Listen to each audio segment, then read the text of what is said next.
शुरू कर चुके हैं देश का पहला समझाने वाला बुलेटिन खबर तो समझिए। इस प्राइम टाइम बुलेटिन में हम आपको दिन भर की सबसे चर्चित खबरें दिखाते हैं और खबरों को विस्तार से समझाते भी हैं। तो आइए जल्दी से जान लेते हैं आज की 4 बड़ी खबरों को शॉर्ट में और फिर आगे आपको विस्तार से समझाएंगे। आज बुलेटिन में सबसे पहले बात होगी नए भारत के 3 सूत्र को समझिए। बीजेपी क्यों निकाल रही तिरंगा यात्रा, ये भी आपको बताएंगे। पटना के हॉस्टल में बमबाजी को आपको समझाएंगे और बीआईटी सिंदरी में रोक के बावजूद कैंपस में कैसे हुई रैगिंग, ये भी बताएंगे।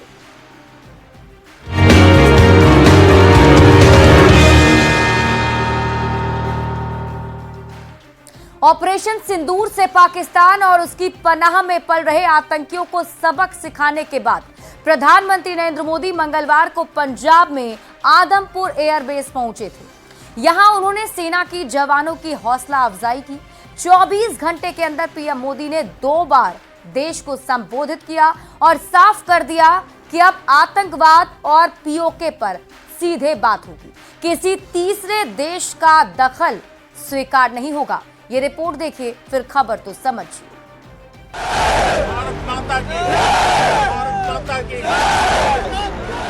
भारत माता के जयकारे के नारे लग रहे हैं पंजाब के आदमपुर एयरबेस पर,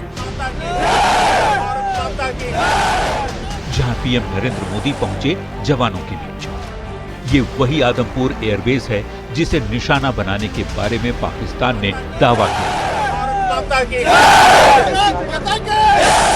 हकीकत क्या है वो बताने के लिए ये वीडियो काफी है।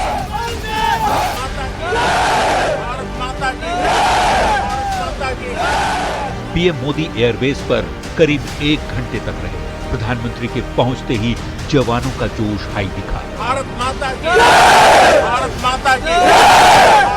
उन्होंने एयरफोर्स के अधिकारियों और जवानों के साथ मुलाकात की और ऑपरेशन को लेकर बातचीत की। 24 घंटे के अंदर दूसरी बार प्रधानमंत्री नरेंद्र मोदी ने देश को संबोधित किया। पहले 12 मई रात के 8 बजे और फिर 13 मई को दोपहर 3:30 बजे। अपने दोनों ही संबोधन में पीएम मोदी ने साफ कर दिया कि भारत न्यूक्लियर अटैक की धमकी से नहीं डरने वाला। अगर भारत को कोई सैन्य कार्रवाई करनी हुई तो वो न्यूक्लियर अटैक की धमकी से पीछे नहीं हटेगा। कोई भी न्यूक्लियर ब्लैकमेल भारत नहीं सहेगा। पीएम ने यह भी कह दिया कि पाकिस्तान से अब आतंकवाद और पीओके पर सीधे बात होगी। किसी तीसरे देश का दखल स्वीकार नहीं होगा, न ही किसी मध्यस्थता के लिए भारत राजी होगा। पाकिस्तान की गुहार के बाद भारत ने सिर्फ अपनी सैन्य कार्रवाई को स्थगित किया है। दरअसल अब तक पाकिस्तान कश्मीर और आतंकवाद के मुद्दे को दूसरे देशों और अंतर्राष्ट्रीय मंचों पर उठाता रहा है। ऐसी खबरें आई थी कि ऑपरेशन सिंदूर के बाद बढ़े तनाव को लेकर पाकिस्तान ने अमेरिका और सऊदी अरब जैसे देशों से बात की। इसके बाद अमेरिका की मध्यस्थता में सीज फायर हुआ, लेकिन अब भारत ने साफ कर दिया है कि इन मुद्दों पर किसी मध्यस्थता के लिए वो तैयार नहीं है। पाकिस्तान ने फिर से आतंकी गतिविधि या सैन्य दुस्साहस दिखाया तो हम उसका मुंह तोड़ जवाब देंगे। इसके साथ ही पीएम मोदी ने यह भी बता दिया कि भारत ने हमलों को सिर्फ स्थगित किया है और आने वाले दिनों में इस बात पर नजर रहेगी कि पाकिस्तान क्या रवैया अपनाता है। पीएम ने भारत का रुख साफ कर दिया है। साथ ही पाकिस्तान को चेतावनी दे दी है कि किसी भी तरह की आतंकी गतिविधि बर्दाश्त नहीं की जाएगी और अगर कोई हिमाकत की जाती है तो जवाब सॉलिड मिलने वाला है, जैसा कि ऑपरेशन सिंदूर में देखने को मिला। Bureau report, news 18। और आइए अब समझते हैं कि 24 घंटे के अंदर दिए गए अपने 2 संबोधन से पीएम मोदी ने क्या संदेश दिया है। देखिए, पीएम मोदी ने साफ साफ बताया है कि सीज फायर के लिए पाकिस्तान ने गुहार लगाई थी। मतलब अब ये बात साफ हो चुकी है कि सीज फायर के लिए पाकिस्तान की तरफ से गुहार लगाई थी। मध्यस्थता की कोई बात नहीं है, यह भी पीएम मोदी ने साफ कर दिया। प्रधानमंत्री मोदी ने पाकिस्तान को कहा है कि टेरर इंफ्रा का सफाया करना होगा, शांति का कोई और रास्ता नहीं है। इसके साथ ही प्रधानमंत्री मोदी ने बताया कि ऑपरेशन सिंदूर के जरिए पाकिस्तान के सीने पर वार किया गया, आतंक के ठिकाने तबाह किए गए। और पीएम मोदी ने यह भी कहा कि पाकिस्तान का हर हमला हवा में नाकाम किया गया, भारत का एयर डिफेंस सिस्टम अभेद है। पीएम मोदी ने कश्मीर पर भी दुनिया को दो टूक संदेश दे दिया। पीएम ने कहा कि पाकिस्तान से बात होगी तो सिर्फ पीओके पर ही होगी, परमाणु ब्लैकमेलिंग के आगे भारत झुकने वाला नहीं है और अगर जरूरत पड़ी तो एक बार फिर से जवाब देंगे। इसके साथ ही पीएम मोदी ने कहा, आतंकी हमला हुआ तो अपने तरीके से भारत जवाब देगा, सैन्य कार्रवाई को सिर्फ अभी स्थगित किया गया है। तो प्रधानमंत्री नरेंद्र मोदी ने पंजाब के आदमपुर में सेना के जवानों के साथ साथ पूरे देश को भी संबोधित किया और भारत के 3 सूत्र गिनाए हैं। पहला सूत्र, ऑपरेशन सिंदूर न्यू नॉर्मल है, यानी भारत पर आतंकी हमला हुआ तो अपने तरीके से, अपनी शर्तों पर, अपने समय पर जवाब देंगे, जैसा अब तक दिया है। दूसरा सूत्र, न्यूक्लियर ब्लैकमेल भारत नहीं सहेगा, ये साफ कर दिया है। इसके साथ ही तीसरा सूत्र जो पीएम मोदी ने आज देश के सामने रखा, उन्होंने कहा कि हम आतंक की सरपरस्त सरकार और आतंक के आकाओं को अलग अलग नहीं देखेंगे। और आज प्रधानमंत्री नरेंद्र मोदी ने सभी को यह संदेश दे दिया है। बढ़ते हैं आगे और बात अगली खबर की। ऑपरेशन सिंदूर के बाद अब बीजेपी तिरंगा यात्रा निकाल रही है। बुधवार से होने वाले तिरंगा यात्रा के लिए बीजेपी ने तैयारी भी तेज कर दी है। 14 मई को पटना में बीजेपी के नेता तिरंगा यात्रा निकालेंगे और इसके बाद अगले 7 दिन प्रखंड स्तर तक तिरंगा यात्रा निकालकर लोगों को ऑपरेशन सिंदूर की सफलता की जानकारी दी जाएगी। सबसे पहले आप ये रिपोर्ट देखिए, फिर खबर तो समझिए।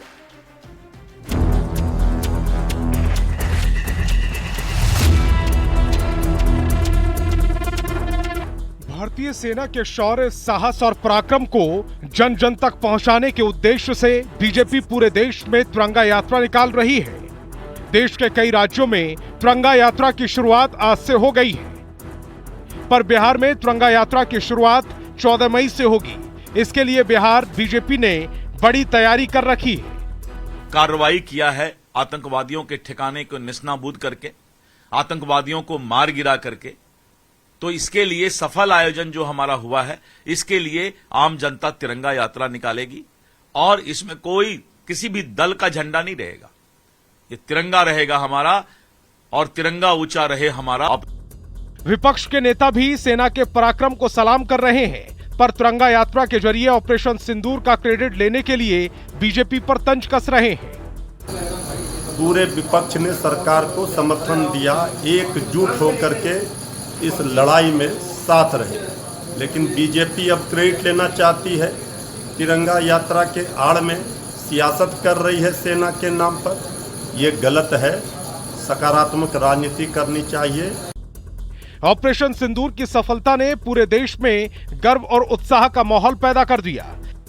इसी भावना को जन जन तक पहुंचाने के लिए बीजेपी तिरंगा यात्रा निकाल रही है। अब देखना होगा कि तिरंगा यात्रा के जरिए बीजेपी कितना जन समर्थन जुटा पाती है और इस मुहिम का असर आगामी चुनाव पर किस हद तक पड़ता है। न्यूज़ 18 के लिए संवाददाता शैलेंद्र की रिपोर्ट। देखिए, बीजेपी देश भर में तिरंगा यात्रा निकाल रही है, तो ऐसे में समझना जरूरी है कि बीजेपी की तिरंगा यात्रा का मकसद क्या है। तो आइए इसे समझते हैं।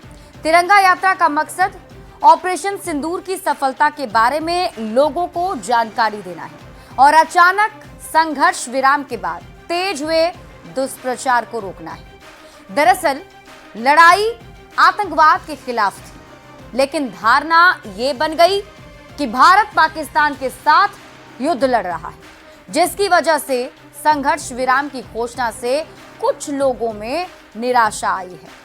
अब इस बात को साफ करते हुए ऑपरेशन सिंदूर की सफलता के बारे में लोगों को बताया जाएगा।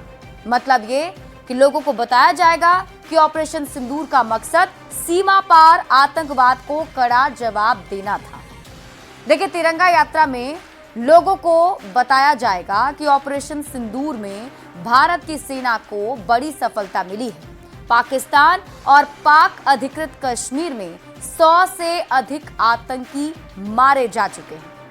इसके साथ ही लोगों को यह भी बताया जा रहा है कि ऑपरेशन सिंदूर के जरिए पाकिस्तान के हमले का करारा जवाब दिया गया है और पाकिस्तान के कई एयर बेस तबाह कर दिए गए हैं, जबकि भारत का एयर डिफेंस सिस्टम अभेद साबित हुआ है।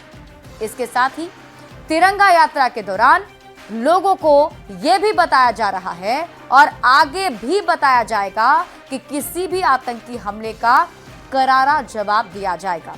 आतंकियों और उनके आकाओं के खिलाफ सख्त से सख्त कार्रवाई होगी। तिरंगा यात्रा में बीजेपी के नेता आम लोगों को बता रहे हैं कि भारत ने पहलगाम का बदला लिया और आगे अगर आतंकी घटना हुई तो फिर से कार्रवाई करेंगे।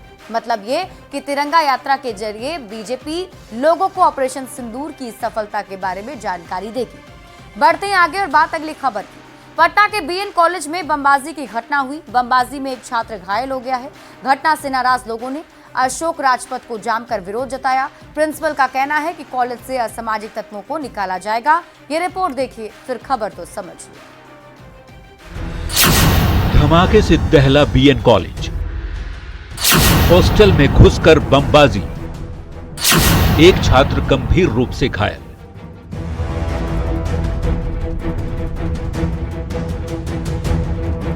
बिहार नेशनल कॉलेज यानी बीएन कॉलेज। पटना के बीएन कॉलेज की गिनती कभी बिहार के टॉप कॉलेज में हुआ करती थी, लेकिन आजकल बमबाजी और गुंडई की वजह से ये कॉलेज चर्चा में है।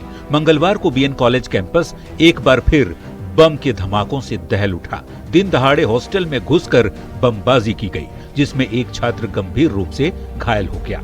ये हम लोग एग्जाम दे रहे थे, एक बार हम लोग पे अचानक देखे कि बम मारा गया है, जिसमें एक बच्चा का सिर फट के कान निकल गया है। बताया जा रहा है कि 5 दिन पहले मारपीट हुई थी, जिसको लेकर ये बमबाजी की गई। अभी हम लोग का कॉलेज का सीआईए एग्जाम चल रहा है। इस दिन पहले भी 2-3 दिन पहले मारापीटी हुआ था। बमबाजी की घटना को लेकर छात्रों में जबरदस्त गुस्सा है। प्रिंसिपल के खिलाफ छात्रों में नाराजगी भी है। नाराज छात्रों ने अशोक राजपथ को जाम कर दिया। ये बोल रहे हैं कि अगर कॉलेज के अंदर कुछ भी होता है तो सिक्योरिटी की हम क्या जिम्मेदारी ले। बहुत सारे स्टूडेंट आते हैं और खुद हम लोग इतने धूप में बाहर हैं और खुद अंदर एसी में बैठे हुए हैं और मेटर को अभी 2 घंटा से 3 घंटा होने वाला है और कुछ भी मेटर एक्शन नहीं ले रहे हैं। प्रिंसिपल ने कहा कि असामाजिक तत्व के रूप में यदि छात्र होंगे तो कार्रवाई की जाएगी। आइडेंटिफाई करेंगे, उसको कॉलेज से बाहर निकालेंगे। वो सड़े हुए आम जो है हमारे कॉलेज में रहने की चीज़ नहीं है। एक जो पिछले दिन जो घटना घटी है उसकी जांच कमेटी बनाए हैं, उसको आइडेंटिफाई करने का प्रयास कर रहे हैं। वीडियो हम लोगों ने देखा, वो पूरा वो गमछा बांधे हुए हैं पूरा में, मुंह में आइडेंटिफाई करने में प्रिंसिपल कह रहे हैं कि पिछली घटना में छात्र मुंह बांधकर आए थे, इसलिए पहचान नहीं हो सकी। लेकिन 9 मई को क्लासरूम में घुसकर छात्र को पीटने वालों का चेहरा साफ साफ दिख रहा है। सवाल है, ऐसे गुंडा तत्वों पर कब कार्रवाई होगी और कब तक पटना यूनिवर्सिटी के कॉलेज कैंपस ऐसे ही बम धमाकों से दहलते रहेंगे। न्यूज़ 18 के लिए पटना से संजय कुमार के साथ ब्यूरो रिपोर्ट। और अब आप खबर तो समझिए। मंगलवार को पटना यूनिवर्सिटी का बीएन कॉलेज बम के धमाके से दहल उठा, लेकिन यह कोई पहली बार नहीं है जब पटना यूनिवर्सिटी के कॉलेज में बमबाजी हुई है। छात्रों के गुटों के बीच बमबाजी और हॉस्टल में बमबाजी पहले भी होती रही है। अगर हम आंकड़ों के जरिए आपको बताएं, आंकड़ों की बात करें तो 2002 से 2023 तक के 7 महीने में 15 बार पटना यूनिवर्सिटी के कॉलेज के कैंपस में बमबाजी या मारपीट जैसी घटना हुई है। अब आइए एक एक करके जानते हैं कि कब कब पटना यूनिवर्सिटी के कॉलेज में बड़े बड़े कांड हुए। सबसे पहले 27 मई 2019 को 2 गुटों में मारपीट होती है। एक छात्र की मौत की खबर मिलती है। उसके बाद 18 अक्टूबर 2022 छात्र संघ चुनाव से पहले 2 गुटों में मारपीट होती है और एक एक करके हम आपको डेट वाइज बता रहे हैं कब कब पटना यूनिवर्सिटी में इस तरीके के मामले सामने आए। फिर 19 नवंबर 2022 को चुनाव के दिन कैंपस में बमबाजी हुई। इसके बाद आगे बढ़ते हुए 3 जुलाई 2023 की बात करते हैं, छात्रों के साथ मारपीट हुई, युवतियों के कपड़े फाड़े गए। इसके बाद 9 जनवरी 2023 को 2 गुटों के बीच मारपीट हुई और आगे बढ़ते हुए 12 फरवरी 2023 को छात्रों के 2 गुटों में मारपीट की खबर मिली। फिर 11 जून 2023 की बात कर लीजिए, कैंपस में फायरिंग और बमबाजी की खबर मिली। 13 जुलाई 2023 की बात करते हैं, 2 हॉस्टल के बीच जमकर बमबाजी हुई।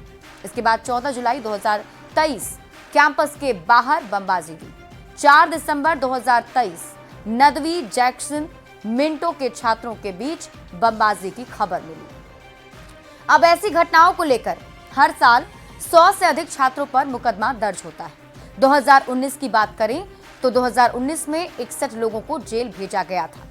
अब ये समझना जरूरी है कि पटना यूनिवर्सिटी कैंपस में क्यों होती है बमबाजी, तो आपको ये बता देते हैं कि पटना यूनिवर्सिटी में करीब 14 हॉस्टल हैं। हॉस्टल में पास आउट छात्रों का दबदबा है, यानी जो पढ़कर निकल चुके हैं वो भी हॉस्टल के नाम पर दबंगई करते हैं और वर्चस्व को लेकर बम गोली चलती है। बड़ी बात यह है कि ऐसी घटनाओं में पुलिस ठोस कार्रवाई नहीं करती है। जब घटना घटती है तब छापेमारी करती है और फिर से सुस्त हो जाती है। इसकी वजह से ऐसे लोगों का मनोबल गिरने की बजाय बढ़ता जाता है और वो बार बार दुस्साहस करते हैं। यही वजह है कि आज एक बार फिर ऐसी ही घटना देखने को मिली, यानी कि पटना के बीएन कॉलेज में बमबाजी हुई और इस बमबाजी में एक छात्र घायल हो गया है, जिसका फिलहाल इलाज चल रहा है। और फिलहाल इस बुलेटिन में अभी के लिए बस इतना ही। आप देखते रहिए न्यूज़ 18 बिहार झारखंड।